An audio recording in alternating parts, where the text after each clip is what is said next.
আশীর্বাদ করছে, যাতে মানুষের শরীরে প্রবেশ করতে পারে। এইবার কিভাবে এটা ছড়িয়ে পড়ে, কিভাবে আপনার শরীরে ঢুকতে পারে, একটাই কারণে ঢুকতে পারে, সেটা হচ্ছে রক্তের মাধ্যমে। তাই রক্তের প্রয়োজন হলে সরকারি রেজিস্টার্ড ব্লাড ব্যাংক থেকে রক্ত নেব, এবং সেই রক্তটা হেপাটাইটিস টেস্টেড কিনা সেটা দেখে নেব, ব্যাস হয়ে গেল।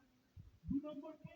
দু নম্বর হচ্ছে যে মহিলারা যে নাক ফুটো কান ফুটো সেই সুচ, ছেলেরা যে আজকাল খুব ট্যাটু করে মাথায়, কোমরে, হাতে, বগলে, সেই সুচ সবকিছু নতুন ব্যবহার করতে হবে। পুরোনো ব্যবহার করলে চলবে না, একাধিক লোক ব্যবহার করছে সেটা করলে চলবে না।